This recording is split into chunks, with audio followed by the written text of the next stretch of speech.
प्यारे दोस्तों, तो कैसे हैं आप सब। उम्मीद करती हूँ बहुत ही पॉजिटिविटी के साथ और बहुत ही सारी एनर्जी के साथ आप लाइफ को बहुत ही अच्छे से एंजॉय कर रहे होंगे। दोस्तों, अगर आपने अपनी नेगेटिव थिंकिंग को गलत तरीके से डील किया तो ये हो सकता है आपके लिए बहुत ज़्यादा नुकसानदेह। तो दोस्तों, यहाँ पे मैं आपको बता दूँ कि अगर आप चैनल पे नए हो तो फटाफट से सब्सक्राइब कर ले, क्योंकि वीडियो बहुत इन्फॉर्मेटिव है और बहुत ज़्यादा दमदार है। तो चलिए शुरू करते हैं बिना किसी देरी के। दोस्तों, ओवर थिंकिंग जो होती है ना, वो इस बात पर डिपेंड करती है कि आप ओवर थिंकिंग को किस तरह से डील कर रहे हैं। जी हाँ दोस्तों, आप अपनी ओवर थिंकिंग को अगर गलत तरीके से डील करेंगे तो वो आपकी जो थॉट्स हैं वो बहुत ज़्यादा ही उसका पैटर्न मजबूत होने लगता है। दोस्तों, यहाँ पे जान लीजिए कि अगर आप थॉट को करेक्ट तरीके से डील करिएगा तो आपको बिल्कुल भी परेशान नहीं करेंगे आपकी ये थॉट्स। मेरे प्यारे दोस्तों, जैसे कि आपके दिमाग में कुछ थॉट आ रहे हैं, आते जा रहे हैं, तो आप अंदर मन से ये ऐसा नहीं चाहते। जैसे कि आपको जो थॉट आ रहे हैं वो आप अंदर मन से नहीं चाह रहे हैं कि मैं ये करूं, लेकिन वो थॉट जो है ना वो नेगेटिव बार बार आपको आके परेशान कर रहे हैं। तो प्रॉब्लम की बात ये हो जाती है कि आप वो चीज़ चाह नहीं रहे जो माइंड में थॉट आ रहे हैं। ठीक है दोस्तों, ये जो थॉट क्रिएट हो रही है ये तो मैं नहीं चाहता, दिमाग में ये थॉट कहाँ से आ रहा है। यानी जो आप नहीं चाहते वो थॉट आए जा रहे हैं, मतलब कि अगेंस्ट थॉट आ रहे हैं कि जो आप नहीं चाहते हैं। तो इसकी वजह से आपको एक कॉन्फ्लिक्ट तैयार हो रहा है, उसके वजह से आपको गिल्ट पैदा हो रही है। अरे यार, ये तो मैं ये थॉट बिल्कुल नहीं चाहता हूँ कि ये मेरे दिमाग में आए, तो ये क्यों आ रही है। तो फिर इससे गिल्ट की वजह से आपको दर्द पैदा होगा, और कोई भी इंसान दर्द में नहीं रहना चाहता है। तो हर इंसान उस दर्द को दूर करना चाहेगा, यानी कि उस गिल्ट को दूर करना चाहेगा। और गिल्ट किससे आ रहा है? गिल्ट आ रहा है थॉट से। तो अब आप क्या करने की कोशिश करते हैं? अब आप ये शुरू कर देते हैं कि किसी भी हाल में यार मुझे ये थॉट नहीं आनी चाहिए दोबारा, ये कैसी थॉट आ गई, ये तो मैं बिल्कुल नहीं चाहता हूँ, ऐसी थॉट मेरे अंदर कैसे आ सकती है। तो आप करने लगेंगे इसके ऊपर क्या? एक्ट।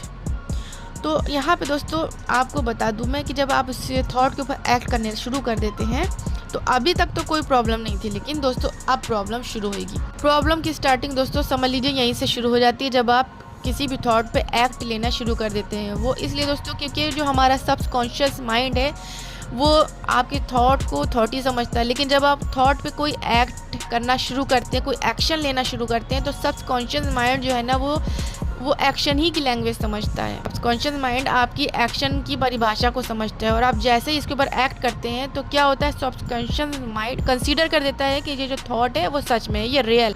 उसके बाद क्या होगा दोस्तों? उसके बाद न्यूरल पैटर्न हो जाएगा आपका बहुत ज़्यादा मजबूत इन नेगेटिव थॉट को लेकर।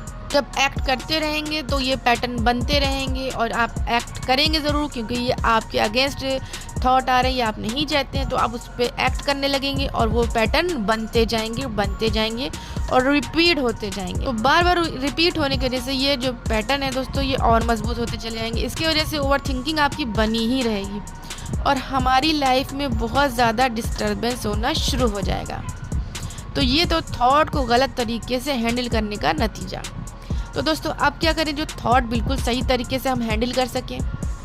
तो दोस्तों थॉट को करेक्ट करने का तरीका ये नहीं है कि आप उसके ऊपर एक्ट करें। अब आपको क्या करना है दोस्तों, जब भी आपको किसी भी तरह की नेगेटिव थॉट आएगी तो आप अपने आप को सिंपल से एक्सप्लेनेशन देंगे कि मैंने आज तक ऐसा कभी किया है क्या, जो ये थॉट आ रही है तो मैंने तो आज तक किया नहीं, और ना ही मेरा आगे से कुछ ऐसा करने का इरादा है। तो फिर ये थॉट क्यों आ रही, दिमाग पूछेगा तो ये थॉट क्यों आ रही है। तो आप दिमाग से कहेंगे कि जो ये मेरी लाइफ है इसमें मैंने बहुत सारी इन्फॉर्मेशन स्टोर कर रखी है माइंड के अंदर।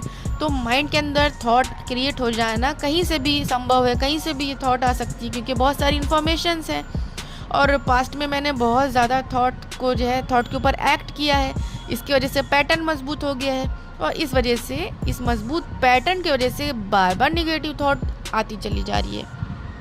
और दिमाग से कहेंगे थॉट आने दो, इसमें कौन सी बड़ी बात है, थॉट आना तो दिमाग का काम ही है कि उसमें थॉट आएगी कोई ना कोई, इसमें कौन सी दिक्कत है। ये तो एक सिंपल सी एक वो है कि थॉट आ रही है, आने दो थॉट, हमें क्या करना है, आने दो थॉट, दिमाग का तो काम है कुछ ना कुछ सोचते रहना। लेकिन हमको क्या करना है दोस्तों, एकदम वहाँ पे हमें रिएक्ट नहीं करना है, उस थॉट से लड़ना नहीं है। हमारे दिमाग की दोस्तों प्रकृति है कि इसमें किसी भी प्रकार की थॉट उत्पन्न हो सकती है। मान लो कोई आदमी आपके घर में दोस्तों आना चाह रहा हो और आप उससे मना कर रहे हो कि नहीं आपको मेरे घर में नहीं आना है, तो वो और आदमी कहे कि नहीं मुझे आना है, तो क्या पैदा होगा, तो कॉन्फ्लिक्ट पैदा होगा, स्ट्रेस पैदा होगा, क्योंकि आपकी लड़ाई होने लगेगी। आप कहेंगे नहीं नहीं नहीं आना है, वो व्यक्ति कहेगा नहीं मुझे आना है, तो लड़ाई की वजह से क्या होगा, पूरा स्ट्रेस का माहौल हो जाएगा। तो फिर अगर आप यही आप एक्सेप्टेंस दे देंगे कि हाँ आ जाओ, तुम अपना काम करो, मैं अपना काम कर रहा हूँ, तुम्हारे आने से मुझे कोई प्रॉब्लम नहीं है, आ जाओ, मैं अपना काम करता रहूँगा, मुझे तुमसे कोई दिक्कत नहीं है। तो जैसे ही आप उसको एक्सेप्टेंस देंगे, स्वीकृति देंगे ना दोस्तों, तो फिर स्ट्रेस ही नहीं पैदा होगा। और जब स्ट्रेस नहीं पैदा होगा तो कोई डिस्टर्बेंस नहीं होगा। कहेंगे कि उसको अपना काम करने दो, मैं अपना काम कर रहा हूँ। एक्सेप्टेंस देते ही दोस्तों आपका कॉन्फ्लिक्ट ख़त्म हो जाएगा, आपका स्ट्रेस ख़त्म हो जाएगा। दिमाग में तभी तक स्ट्रेस रहता है जब तक कि दोस्तों आप लड़ते रहते हो। जैसे ही आपने लड़ाई ख़त्म कर दी, सारा स्ट्रेस ख़त्म है। कोई बात नहीं, ये सिर्फ एक थॉट है। जब थॉट पे आपका एक्शन ही नहीं आएगा तो सबकॉन्शियस माइंड सिंपल वे में लेगा और कहेगा कि भाई ये एक थॉट है, तो उस पर कंसीडर ही नहीं करेगा। तो इमोशन भी नहीं आएंगे जब वो कंसीडर नहीं करेगा, तो पैटर्न भी नहीं बनेंगे, और जब पैटर्न बार बार बनेंगे नहीं तो मजबूत भी नहीं होंगे। और फिर क्या होगा दोस्तों, फिर वो जो निगेटिव थॉट होगी ना, वो धीमे धीमे देखिएगा वो ज़ीरो की तरफ चली जाएगी। जो बार बार आपको परेशान कर रही थी ना, वो ज़ीरो होती चली जाएगी। और आप अब इस पर एक्ट नहीं करेंगे तो इसके पैटर्न भी नहीं बनेंगे और ना ही बार बार मजबूती के साथ लौट के आएंगे। तो दोस्तों ये थी मेरी छोटी सी वीडियो। उम्मीद करती हूँ आपको मेरी बात समझ में आई हो, और अगर आपको ज़रा सी भी वीडियो अच्छी लगी हो तो ज़रूर से लाइक शेयर सब्सक्राइब करें। उम्मीद करती हूँ कि आपको वीडियो बहुत अच्छी लगी। इसी उम्मीद के साथ इस वीडियो को यहीं पे ख़त्म करती हूँ। जब तक के लिए मुझे दे इजाज़त, गुड बाय।